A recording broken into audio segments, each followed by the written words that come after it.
It's National Inclusion Week, and to celebrate, we're releasing a different video each day describing one small tweak you can make to make a big difference to how inclusive your learning materials are. Today, we're looking at all caps, so when people use all capital letters in headings, for emphasis, etc., you may notice these have been used to highlight particular words or just because stylistically the typography looks good on a website. However, the slight problem is if people are using screen readers, they might find it difficult to read because the screen reader will read out each letter individually like an acronym, so that takes quite a long time to understand. And on top of that, people who find reading more challenging, either because they have a certain type of neurodiversity or a learning disability, may find that reading all letters in caps is difficult because the shape of the letters doesn't change according to how the word is. It's recommended that if you want to emphasize something, use bold, underline, or even italics instead. And if you're making things like hashtags, for example, which have all been put in capital letters, instead it might be better for you to use camel case, which means a capital letter at the beginning and lowercase following. Today's tweak is not unnecessarily gendering things that really don't need to be. For example, if you were teaching a session around communication and you had an instruction to respond to his or her statement, actually, that's much easier if you just say to respond to their statement. It covers all of the people in the room, and as well as being linguistically neater and easier to say, it's inclusive because it means that people who are trans or non-binary, who use pronouns that aren't she or he, his or her, are covered by that statement as well, even though it's easier for you to say.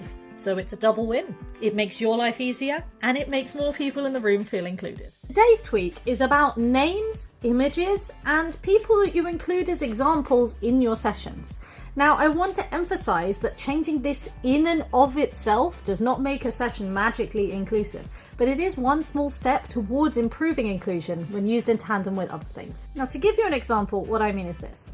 Sometimes organisations will create training sessions where all of the visuals show people of a particular gender, skin colour or ability, all of the names are of a particular ethnicity or nationality, or all of the examples come from white European men who died 300 years ago. Yes, that was a very specific example, but as someone who trained as a classical pianist, that was my reality for a very long time. In terms of what you can do, my suggestion is this. When you created a training session, go through the materials and check all of the visuals, all of the names, and all of the examples, and see if you notice any trends about who you are including and who you haven't included. And if you identify that there are no names or examples or visuals from a particular demographic who you think might be feeling excluded in that environment and like this session isn't for them, you can add something in. As I said at the beginning of this video, this is not something that will solve all of your inclusion problems, and there is a risk that this could become performative if this is the only form of inclusion that you look for. But representation does matter, so making that step can be a small tweak that you can make to start improving your materials as you work towards making other improvements in inclusion as well. Today's tweak is to offer learners the chance to access materials whenever suits them.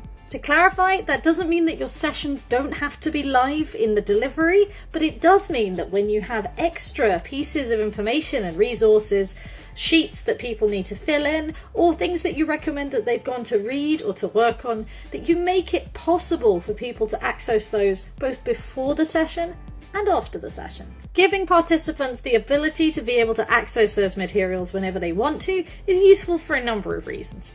First, if you have certain people who can't attend sessions at different times because they have, for example, flexible working for parental needs or for caring needs, it means that they can catch up and still benefit without feeling left out.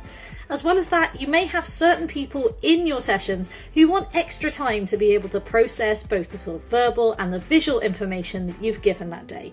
It might be that they want to look beforehand to make sure that they're prepared for the session, or they may want to recap afterwards just to make sure that they fully understood.